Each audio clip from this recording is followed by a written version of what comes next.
So good afternoon to everybody who's already joined this Facebook live conversation hosted by Care Visions. This is about putting healthy aging on the agenda.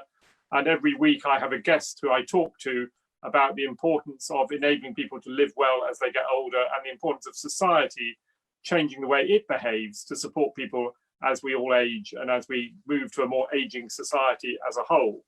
Care Visions itself is an organization that supports people as they get older and particularly as they develop dementia.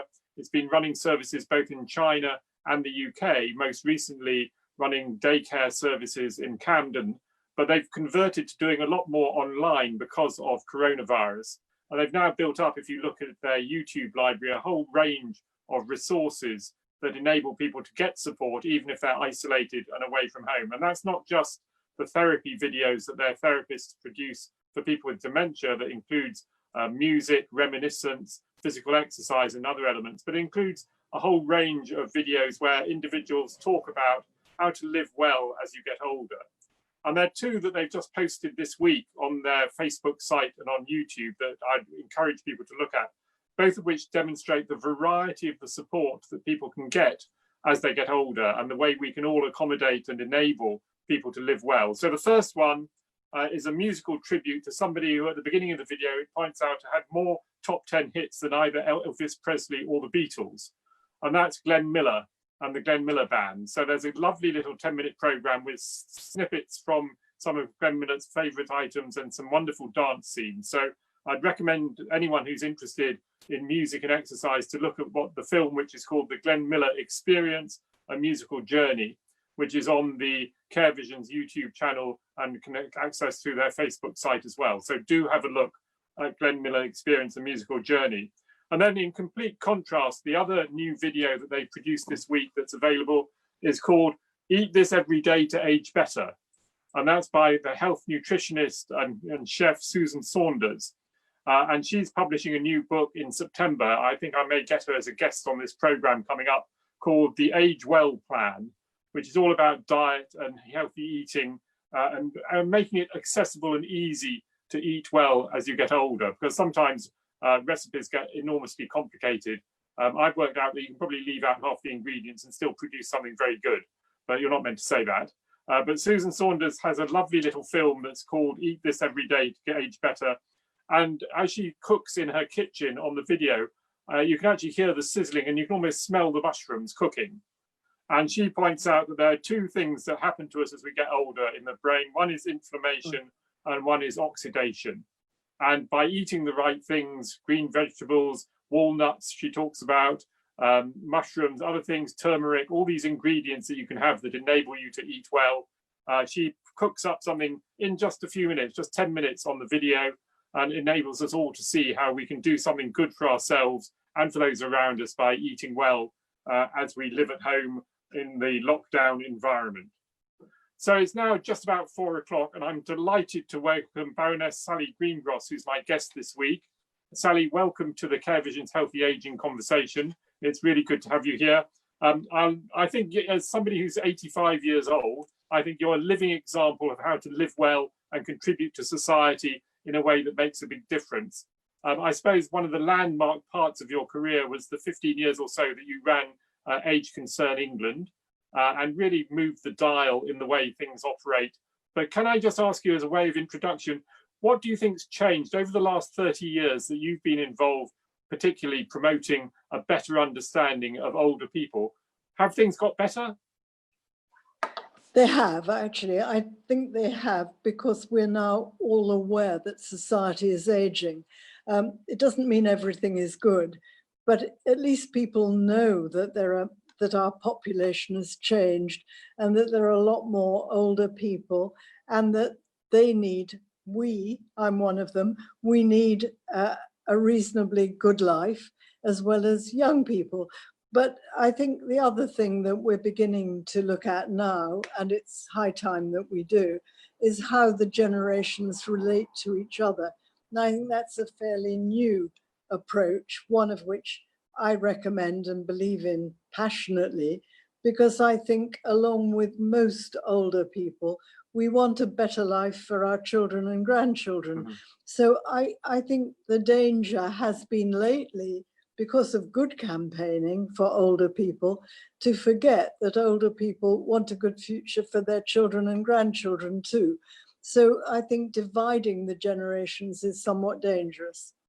And I think it's interesting that when I was talking on this program to Anna Dixon last week, in her book on aging well, she points out that probably most old people don't want to spend their time in a club for old people.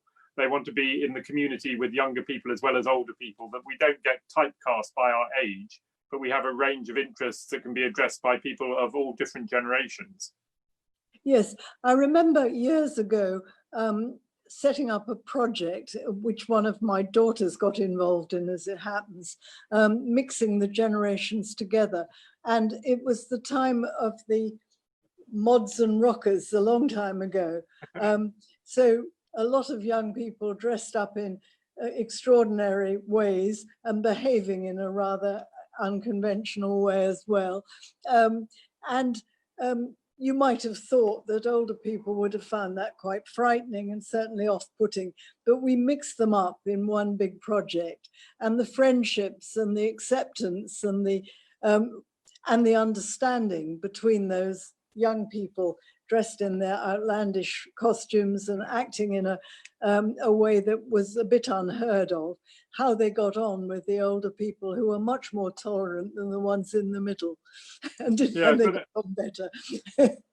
Yeah, and I've seen that actually over the years in people with dementia and the care and support, that often the family caregiver, who may be the son or daughter of the person with dementia, is very worn down by the daily struggle of supporting somebody. But often the grandchildren have a different perspective and can bond and relate to their grandparents in a very different way. But that intergenerational thing, I mean, the other example that you've made me think of is the Greenham Common women, where, as I recall it, there were women of all ages, from teenagers to octogenarians, all together in a united project. And there must be quite a few examples of that coming together of the generations in a shared mission. I think you're absolutely right. And I suppose one of the things I've always quite enjoyed doing is defying stereotypes. And that's what we're talking about, really. People sometimes have the wrong impression about what older people will tolerate and what they will accept. And one of the books that I wrote, which became a bestseller for the charity, I wrote it with a relative of mine who you used to know, who was a medic, and it was about sex and older people, and it was quite daring, really, and it was the bestseller for the charity, and we did it with a lot of cartoons and a lot of good humor, I think, and it needed to be done. It needed to be spoken about and understood that older people don't lose all their wishes, their needs, their need for love, affection, physical as well as emotional. And that was a great experience in a way, because again, it was breaking down stereotypes. And it was a very nice piece of work that I was able to do with a relative who was a medic. And between us, we brought in, I think, about 20 case studies. And because we were related, these case studies were all about people we knew, in other words, family, heavily disguised, changed in most aspects, but they were all real case studies. None of them recognized themselves, I might add, which is probably a good thing.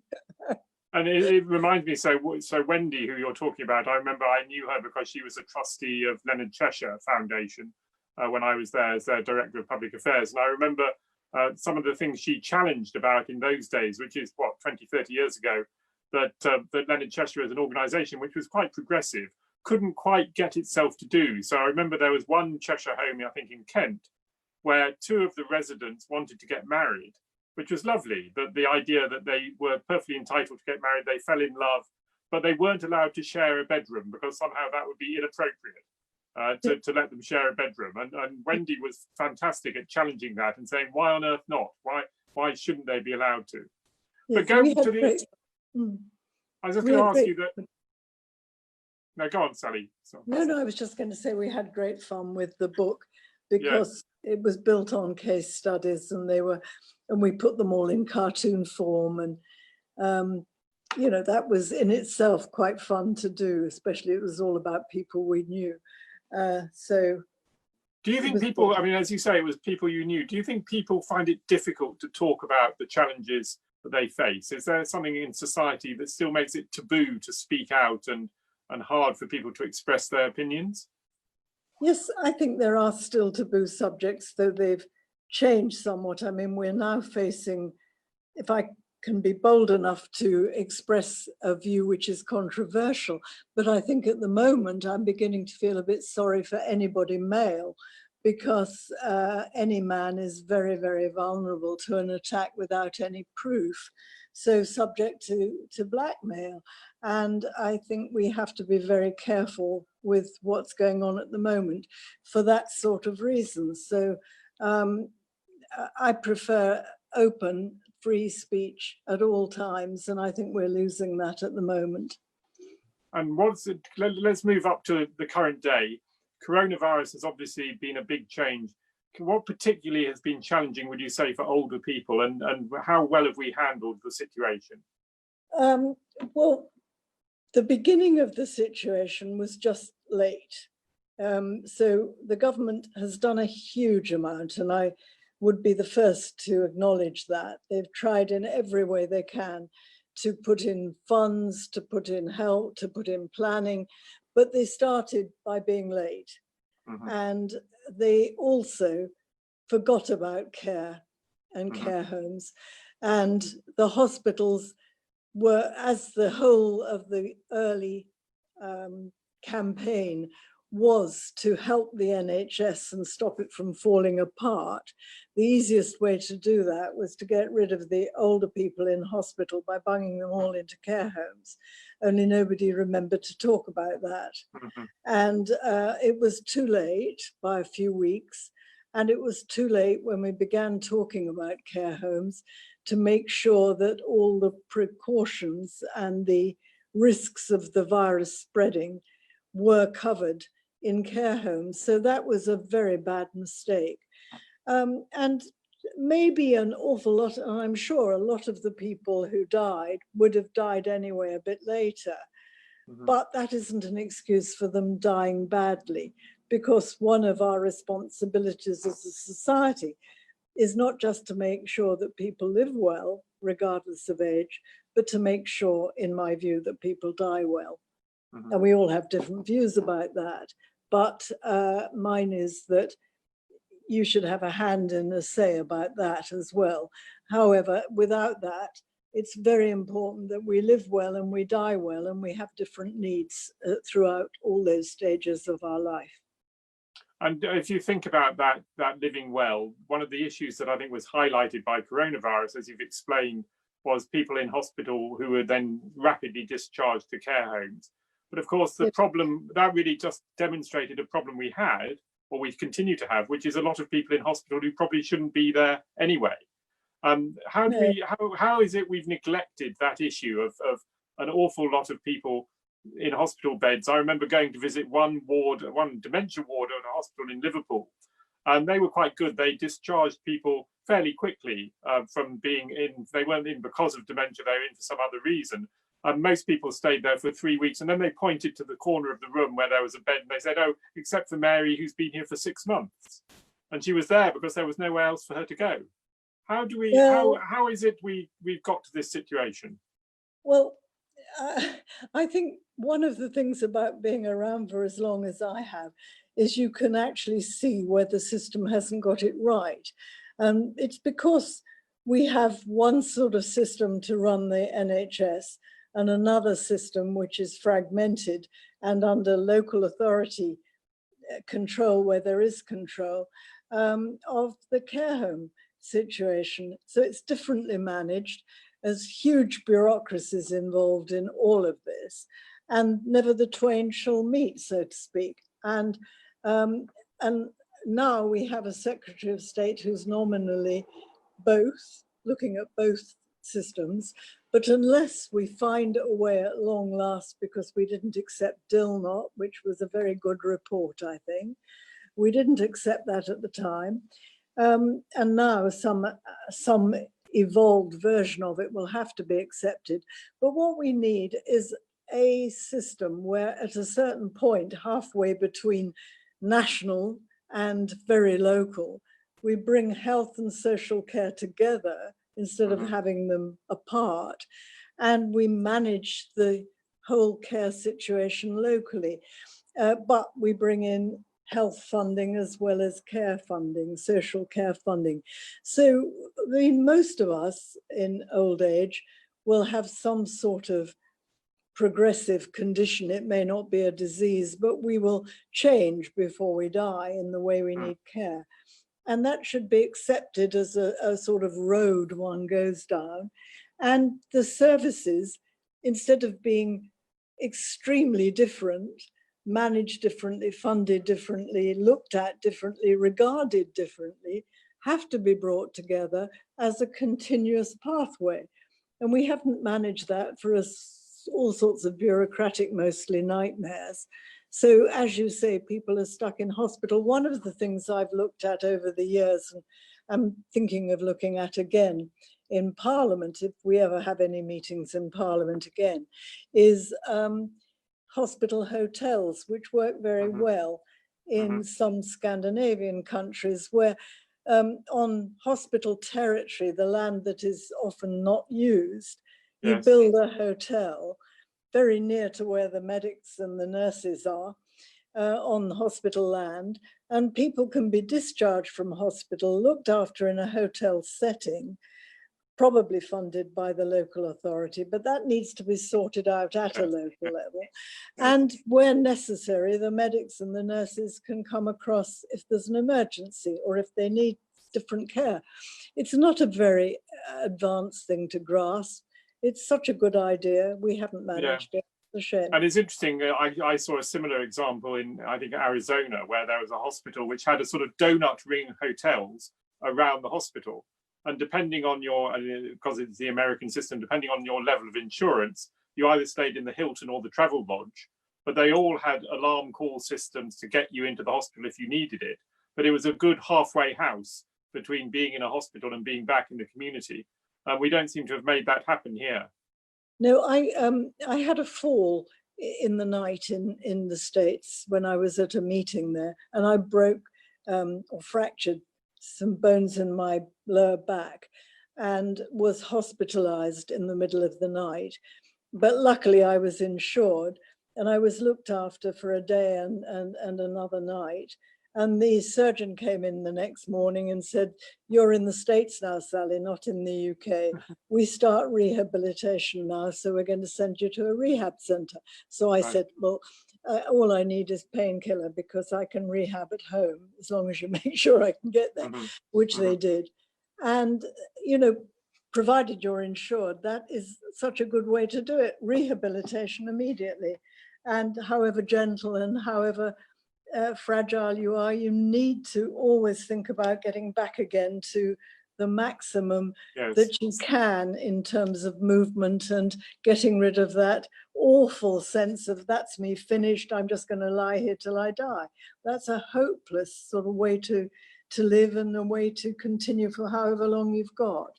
Yes, and it's interesting, if you look at the Care Vision's healthy aging dementia videos that I referred to earlier, what's interesting is the physical exercise parts of those, which show that even if you're chair bound, there is physical exercise you can take that starts building up your muscle strength and your mental well-being as well. Because a lot of the damage, of course, is psychological, where people feel depressed and anxious, as well as physically run down. From your vantage point in the House of Lords, when you're allowed to be there, do you feel more optimistic that we may get some long-term solution? I mean, has coronavirus put social care on the map as never before, or do you feel a bit as though it's been, 20 years of one commission after another with no progress? How hopeful are you that we'll finally get something? I am slightly more hopeful than I've been in the past, because a crisis is perhaps the only way to get certain things done. Because nobody bothers otherwise. There are other priorities. And this is almost like a war, you know, it really has shaken the whole of society. And we know really, don't we, that nothing is going to go back completely as it was before.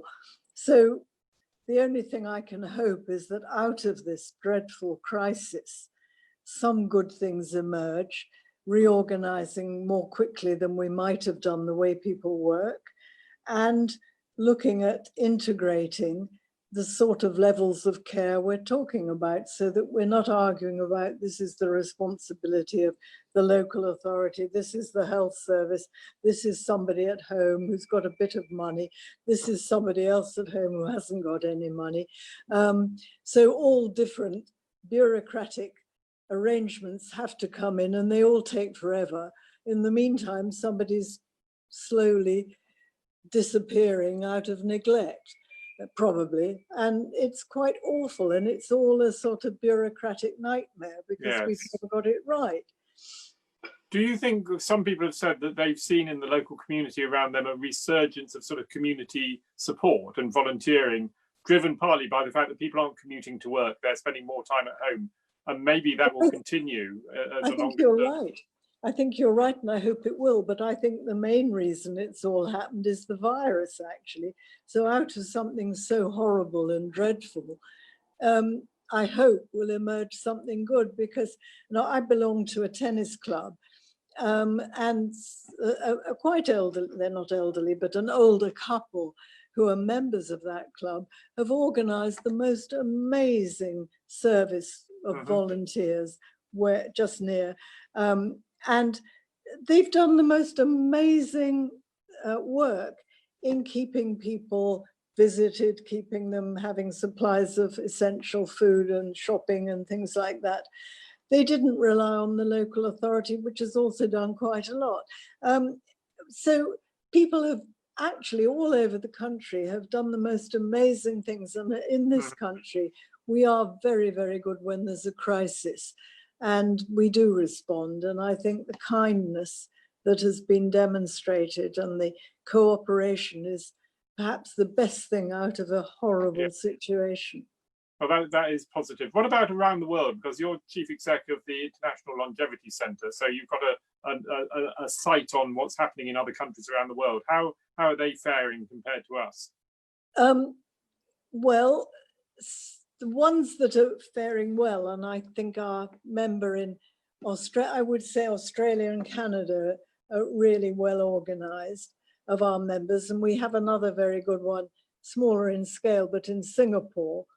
And you can see how really good organization is leading to some really innovative and delightful examples of good practice from which we all have a chance to learn.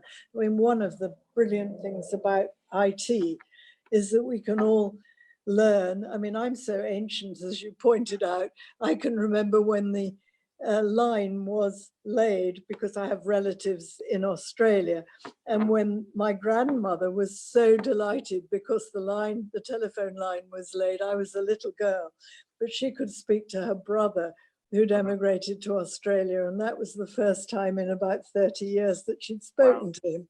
And the excitement, the wonder at that. And later on, when this burly Australian farmer came to visit her when he was quite elderly, and she was a big immigrant townie, met this big Aussie farmer. It was just wonderful. That's lovely. The telephone line was the most amazing thing. And I was in Australia recently and did locate some of that family, which was quite lovely. But nothing like the surprise that my grandparents must have had when you lose touch completely with everyone, because you could keep up a contact for a bit, but it never lasted that long. And do you think with that international technology and the ability to have conversations like we're having today with people around the world, we tend to have, if I'm not generalizing too much, a slightly British arrogance that somehow we know best and our NHS is perfect and we don't have much to learn from the rest of the world? Do you think that's a problem we have to overcome, and we have to recognize that there are things we can learn from elsewhere? I do. I think the one thing the NHS can be very proud of was the way it was born.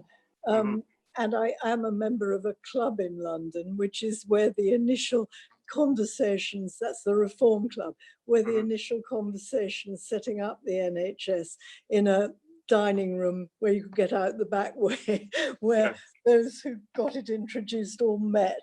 And that's really quite exciting to know that it happened there. And it was a wonderful, marvelous thing to do.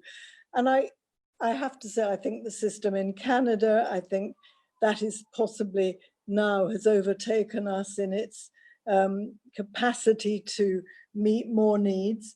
I think it might be slightly better in Australia, though I'm not sure, maybe in New Zealand. And I have a lovely researcher, young researcher working with me from New Zealand, and I learn a bit from him about what goes on there. So there are countries which started later than us and which do manage, I think Canada's the example I know best, to have a much more easy overall system of care, which covers the whole country. And I think we don't have that. We have bureaucratic tangles and hold-ups and arguments and things around the country, which is a shame, but that should be possible to iron out. And was it so looking back to the setting up of the NHS in 1948, with the benefit of hindsight maybe, was it a fundamental problem not to include social care in the construct to begin with? Are we reaping the damages of that today?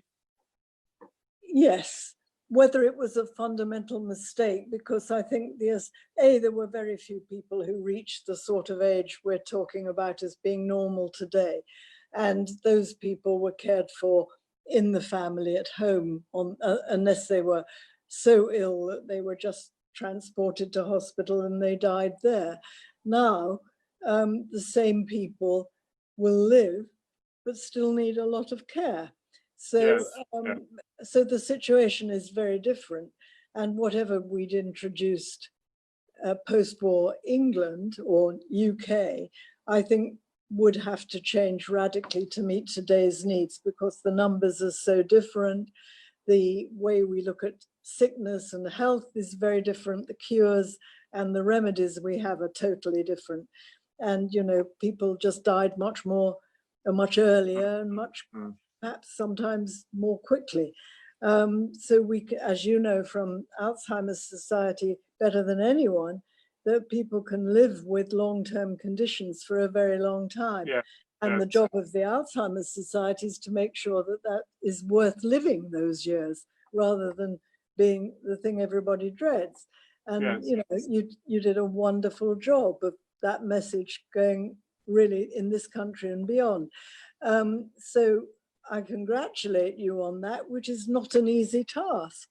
To be positive about dementia is very difficult. And but I think, it's changing the way people think about it, isn't it? And the way everybody behaves. So let's move back to the healthy part of aging.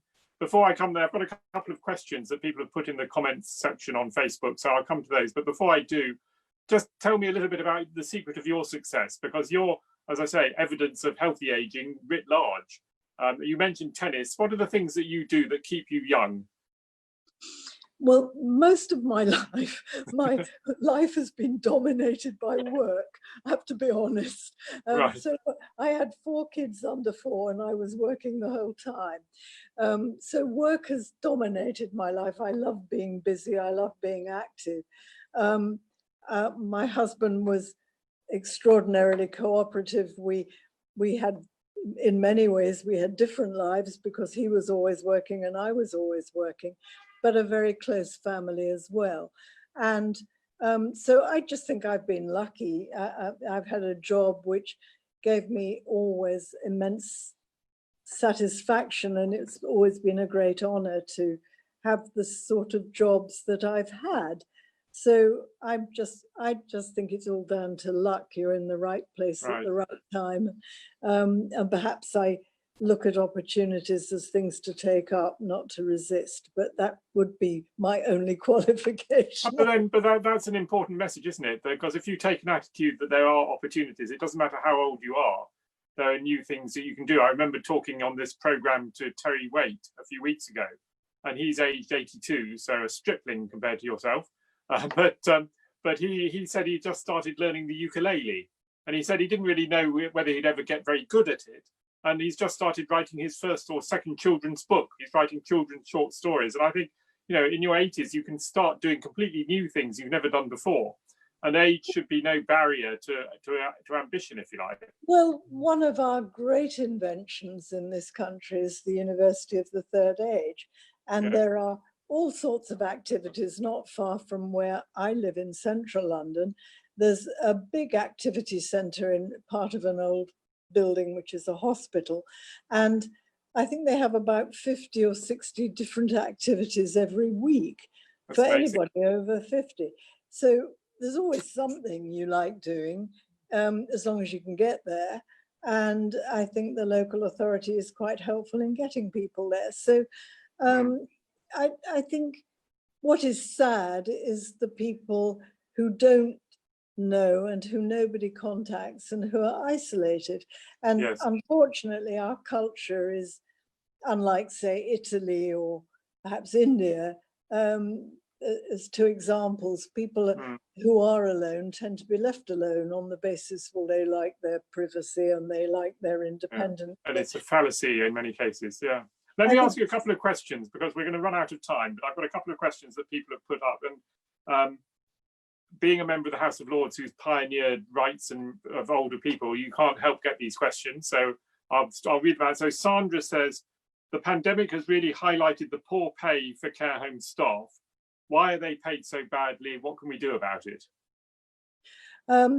Fight for recognition that care generally, and it's not only older people, because care staff look after physically and mentally disabled people of all ages, and they're all underpaid, but more importantly, undervalued. And they do need to be recognized. And I think there are certain good things which will come out of this tragic pandemic. And one of those is that the care staff have been heroes and heroines and will be better recognized. So people need to make a bit more noise and campaign about it. We all should do that to make sure they're recognized as real heroes and heroines. Okay, a second question is from Penny. It says, is it right that an 80-year-old carefully living on their savings is now suddenly expected to start paying for their TV license? Well, I may be saying something which annoys a lot of people. I just think that all those benefits should be available to everyone, but that if you go on working after you're at the pension age, say, then you should be assessed for tax like any other worker, because we have anti-age discrimination legislation. If that works, which on the whole it does, people go on working after the age of 65, say, then they're older workers, they're not pensioners by definition. And that's, people don't know that, do they? They don't realise that if you're past retirement age and you're working full-time, you pay less tax and you don't pay national insurance, which does seem inappropriate. You're just an older worker, you're not a pensioner. So I feel quite strongly that fairness between the generations is very, very important. Most older people, I think, want to see fairness for their children and grandchildren too. Okay, one more question. We're right on the edge of time, but one more question. John asks, have we become an uncaring society with so many people breaking lockdown rules? We have tendencies to neglecting authority, so particularly among the young, I think. So the demonstrations of crowds and crowds on beaches and so on are just a question of, we're not going to take any notice of them being the administrators, the people who make the rules. I think that's a great shame when we're looking at this pandemic. Apart from that, I think, no, we're not a cruel society. We've demonstrated through the care and all the different packages of care and help that we're very much a caring society. We don't show it, we don't boast about it, but it's there. I just think we have to be very careful not to forget the vulnerable always, and that by spreading this disease, we are putting a lot of people's lives at risk. Sally, thank you. A good note to end on and good reminder to all of us. So we'll have to stop there. Thank you so much for joining me this afternoon. Next week, I've got Nigel Huller, who is a person living with dementia. He's chair of the Three Nations Working Group of People with Dementia, diagnosed with dementia in 2012, and a fervent human rights campaigner, himself an ex-service Special Forces officer, so a fascinating career. So Nigel will be joining me next week. Also, a big thank you to the person behind the scenes, Seb Culliford, who's been masterminding the organisation of these weekly conversations. My technology inability means nothing would happen without him. So thank you to Seb. Thank you once again to Sally for joining me this afternoon, and thank you to everybody who's tuned in and is watching this either live or recorded. Have a good day.